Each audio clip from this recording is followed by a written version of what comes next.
Hi குட்டீஸ், எல்லாரும் எப்படி இருக்கிறீங்க? பொதுவாக குட் நைட் ஸ்டோரி நீங்கள் எல்லாம் நல்லா தூங்கணும் அப்படின்றதுக்காக தான் சொல்லுவேன்.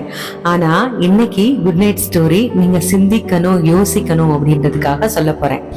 சிலுவை பாதையினுடைய சில ஸ்தலங்கள் பற்றி முன்னாடி எபிசோட்ஸில் பார்த்தோம் இல்லையா? ஸோ இன்றைக்கு நம்ம பார்க்க போகிறது இயேசு 3 முறை கீழே விழுவது பற்றியும் அன்னை மரியாள் சிலுவை பாதையில் இடம்பெறுகின்ற 2 ஸ்தலங்கள் பற்றியும் தான் பார்க்க போகிறோம். பைபிளை பொறுத்த வரைக்கும் 2 பாதைகள், 2 பயணங்கள், டிராவல்ஸ் ரொம்ப ரொம்ப முக்கியமானது. முதல் பயணம் ஏதேன் தோட்டத்தை விட்டு ஆதாமும் ஏவாளும் வெளியேறுகின்ற பயணம். 2வது பயணம் அந்த அடைக்கப்பட்ட விண்ணக கதவை திறந்து விடுவதற்காக சாவின் மூலமா மட்டும்தான், அதுவும் தன்னுடைய சொந்த சாவின் மூலமாக மட்டும்தான் அதை திறந்து விட முடியும் அப்படின்னு தெரிஞ்சுக்கிட்டு இயேசு கல்வாரி நோக்கி நடக்கின்ற அந்த கல்வாரி பயணம். இந்த 2 பயணங்களும் ரொம்ப ரொம்ப முக்கியமான பயணங்கள். நம்ம ஆதி பெற்றோரான ஆதாமும் ஏவாளும் பாவம் செய்து ஏதேன் தோட்டத்தை விட்டு வெளியேறுகின்ற வரலாறு பைபிள்ல இருக்கு. 2வது பயணமான கல்வாரி பயணத்துல நடைபெறக்கூடிய நிகழ்வுகள் சில ஸ்தலங்கள் விவிலியத்துல உள்ளது, சில ஸ்தலங்கள் வரலாற்று உண்மைகள். இந்த 14 ஸ்தலங்களும் நிறைவாகி இத்தனை நூற்றாண்டுகள் தாண்டியும் இந்த பக்தி முயற்சி மேற்கொள்ளப்படுது அப்படின்னா இதுல கட்டாயம் மறை உண்மைகள் இருக்கு அப்படின்றது என்னுடைய அசைக்க முடியாத விசுவாசம். அதனால என்னெல்லாம் முதல் பயணத்துல, அதாவது ஏதேன் தோட்டத்திலிருந்து ஆதாமும் ஏவாளும் வெளியே வர்றதுக்கு என்ன ஃபேக்டர்ஸ் எல்லாம் காரணமா இருந்துச்சோ அத 2வது பயணத்துல புதிய ஆதாமும் புதிய ஏவாளும். என்னடா இந்த பேர் வந்ததே இல்லையே அப்படின்னு யோசிக்காதீங்க. புதிய ஆதாம் அப்படின்றது நம்ம ஆண்டவர் இயேசு கிறிஸ்து, புதிய ஏவாள் அன்னை மரியாள். நான் சொல்லல, பவுல் அப்போஸ்தலர் அப்படிதான் அவங்களுக்கு பேர் வைக்கிறாரு அவருடைய லெட்டர்ஸ்ல எல்லாம். அது பின்னாடி பாத்துக்கலாம். ஓகே, சோ என்னெல்லாம் முதல் பயணத்துல தவறுகள் செஞ்சு வெளியேறினாங்களோ அதை காம்பன்சேட் பண்றதற்கான நிகழ்ச்சிகள், சரி கட்டுறதுக்கான நிகழ்ச்சிகள் இந்த 2வது பயணத்துல அன்னை மரியாளும் இயேசு கிறிஸ்துவும் சத்தமில்லாம செஞ்சுக்கிட்டே இருந்தாங்க. முதல் பயணம் பூரா பாவம், 2வது பயணம் பூரா பரிகாரம். சோ இந்த 5 ஸ்தலங்களையும் என்ன பாவத்தை எப்படி இந்த 2 பேரும் சேர்ந்து சரி கட்டினாங்க, பரிகாரம் பண்ணாங்க அப்படின்றதான் நான் உங்களுக்கு விளக்கலாம்னு இருக்கேன். முதல்ல ஏவாள் செஞ்ச தப்ப எப்படி புதிய ஏவாளாகிய அன்னை மரியாள் சரி செஞ்சாங்கன்றத பார்க்கலாம். 4வது ஸ்தலம் அன்னை மரியாள் இயேசு கிறிஸ்துவை சந்தித்தல். குட்டீஸ், உங்களுக்கு ஆதாம் ஏவாளோட கதை தெரியும்ல? ஆதாம் தூங்கிட்டு இருக்கும் போது இந்த சாத்தான் என்ன பண்ணும், பாம்புக்குள்ள போயிட்டு ஏவாள் கிட்ட போய் பேசும். இந்த நடுமரத்தின் கனியை உங்களை சாப்பிடக்கூடாதுன்னு சொன்னாரே, அது உண்மையா அப்படின்னு சொல்லிட்டு கேட்கும்.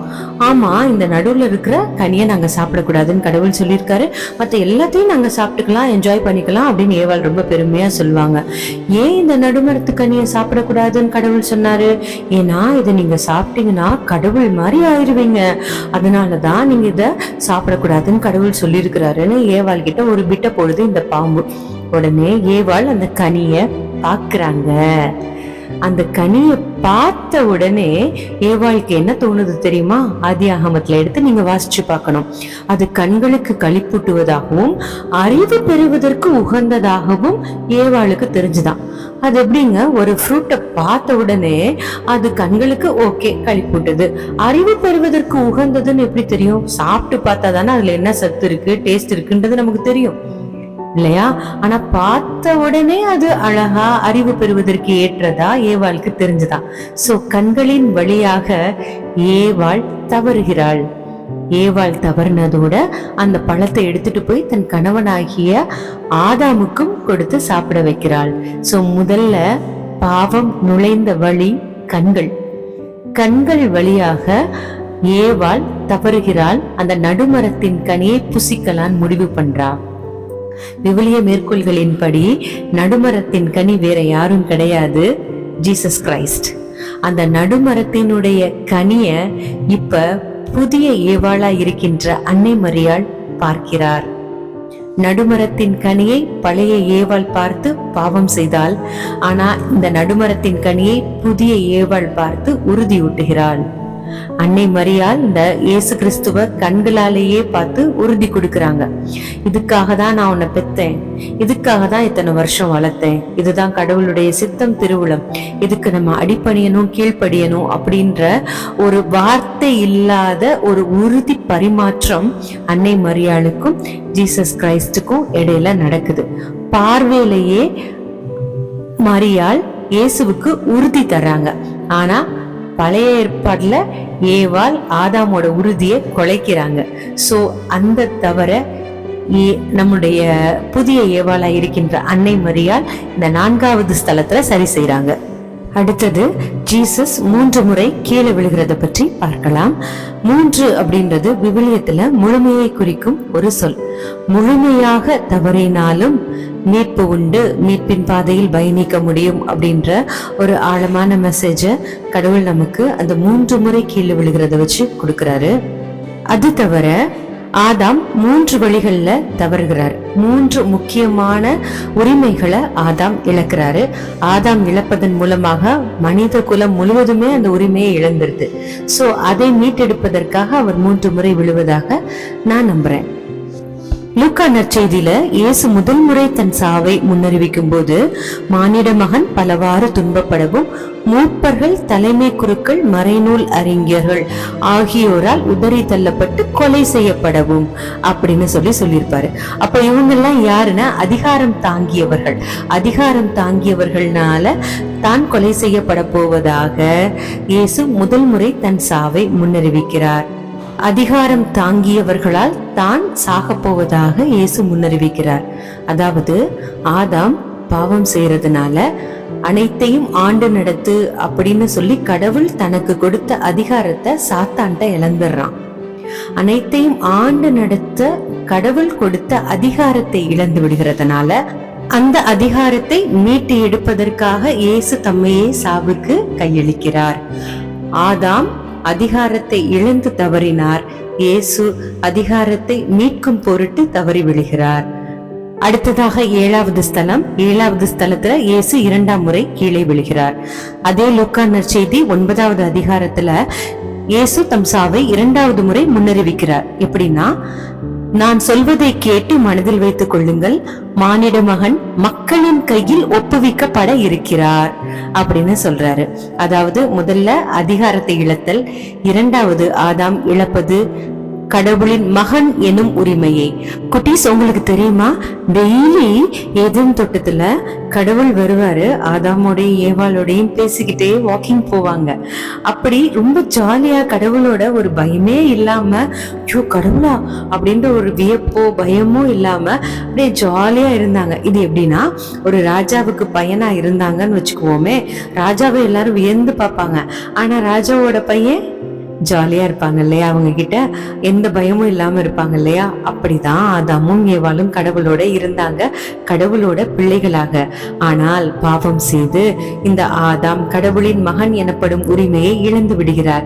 அதை சரி செய்யறதுக்காக ஆண்டவர் இயேசு கிறிஸ்து சாவை தேர்ந்தெடுக்கிறார். அந்த பயணத்தின் போதுதான் இயேசு 2வது முறையாக கீழே விழுந்து மகன் எனும் உரிமையை மீட்டெடுக்க போராடுகிறார். அடுத்தது 9வது ஸ்தலம், இயேசு 3ஆம் முறை கீழே விழுதல். மீண்டுமாக இயேசு சாவை முன்னறிவிக்கிற நிகழ்ச்சிக்கு போறோம். இயேசு மொத்தம் 3 தடவை தன்னுடைய சாவை முன்னறிவிக்கிறாரு. முதல் தடவை முன்னறிவிக்கும் போது அதிகாரம் தாங்கியோர் கையால சாக போறதா சொல்றாரு. 2வது தடவை முன்னறிவிக்கும் போது மக்களின் கையில் தான் ஒப்புவிக்கப்பட போறதா சொல்றாரு. இப்போ 3ஆம் முறை முன்னறிவிக்கும் போது அதே லூக்கா நற்செய்தி 18வது அதிகாரத்துல அவர் பிற இனத்தவரிடம் ஒப்புவிக்கப்படுவார், அவர்கள் அவரை ஏளனம் செய்து அவமானப்படுத்தி அவர் மீது துப்புவார்கள், அவர்கள் அவரை சாட்டையால் அடித்து கொலை செய்வார்கள் அப்படின்னு இருக்கு. அதாவது பிற இனத்தவர்கள் யாரு? பிற இனத்தவர்கள் யூதர் அல்லாதவங்க தான் பிற இனத்தவர்கள் அப்படின்னு அந்த காலத்துல சொல்லுவாங்க. ஆனா இங்க ஒரு கட்டத்துல ஆதாம் கூட பிற இனத்தவரா போயிட்டாரு. எப்படின்னு யோசிக்கிறீங்களா? முதல் தடவை ஆதாம் பாவம் செய்யும் போது எல்லாத்தையும் வழி நடத்துங்க, ஆண்டு நடத்துங்கன்னு கடவுள் கொடுத்த அதிகாரத்தை அந்த பழத்தை வாங்கி சாப்பிட்ட உடனேயே இழந்துடுறாரு. சோ அதிகாரத்தை இழந்துடுறாரா? செகண்ட் டைம் ஆண்டவர் என்கொயர் பண்ணுவாரு, ஆதாமே நீ எங்க இருக்கிற அப்படின்னா, நான் எங்க இருக்கிற ஆண்டவரே அப்படின்னு ஒளிஞ்சு மறைஞ்சு இருப்பாரு. அப்போ எப்ப கடவுளை பார்க்க முகமுகமா சந்திக்க பயந்து ஒளிறாங்களோ அப்பவே மகன் அப்படின்ற அதிகாரத்தை ஆதாம் இழந்துறாரு. மூன்றாவதாக ஆண்டவர் பயங்கரமா கோபம் அவங்க 2 பேருக்கும் சாபம் கொடுத்து ஏதேன் தோட்டத்தை விட்டு வெளியே விரட்டி விட்டுறாரு. சோ அவங்க பிற இன மக்களா போயிடுறாங்க. மகன்ற உரிமை இழந்ததோடு கடவுளோட பிள்ளைகள் இல்லாத பிற இனத்தவர் மாதிரியாக அலைந்து திரியக்கூடிய நிலைமையில அவங்க இருக்கிறாங்க. பிற இனத்தவர் கையில ஆண்டவர் இயேசு ஒப்புவிக்கப்படுவதன் மூலமாக அந்த சாபத்தையும் இயேசு பரிகாரம் செய்கிறாரு. சோ இயேசு கிறிஸ்து 3 முறை கீழே விழுவதன் மூலமாக 3 தவறுதல்களை, ஆண்டு நடத்தும் உரிமையை இழத்தல், மகன் எனும் உரிமையை இழத்தல், புறவினத்தனாக வாழுதல் போன்ற 3 தவறுதல்கள்ல இருந்து மீட்டெடுப்பதற்காக இயேசு 3 முறை கீழே விழுகிறார். இது ஒரு பார்வை. இன்னொரு பார்வை என்ன அப்படின்னா, சாத்தானுக்கு பாம்பு இடம் கொடுத்ததுனால இயற்கை பாவம் செய்து, ஏவாள் அடிபணிந்ததுனால பெண் இனம் பாவம் செய்து, ஆதாம் அதற்கு உடன்பட்டதுனால ஆண் இனம் பாவம் செய்து. சோ இயற்கையோடு சேர்த்து மொத்த மனுக்குலத்தையும் மீட்டெடுப்பதற்காக இந்த சிலுவை பாதைகள்ல இயேசு 3 முறை விழுவதாக நாம் புரிந்து கொள்ள முடியும். அடுத்து 13வது ஸ்தலத்தை பற்றியும் நம்ம யோசிக்கணும். அது அன்னை மரியாள் இயேசுவின் இறந்த உடலை மடி சுமத்தல். மனிதன் தனிமையா இருப்பது நல்லதல்ல, அவனுக்கு ஒரு தகுந்த துணையை தருவோம் அப்படின்னு சொல்லிதான் கடவுள் ஏவாள தர்றாங்க. அவங்க நல்ல துணையா இருக்கிறதுக்கு பதிலாக ஆதாம பாவம் செய்ய தூண்டிடுறாங்க. ஆனா இங்க அன்னை மரியாள் ஒரு இணை மீட்பராக இயேசுவுக்கு தோள் கொடுக்கறாங்க. என்னடா மடியில போட்டிருக்காங்க தோள் கொடுக்கறாங்கன்னு சொல்றாங்களேன்னு யோசிக்கிறீங்களா?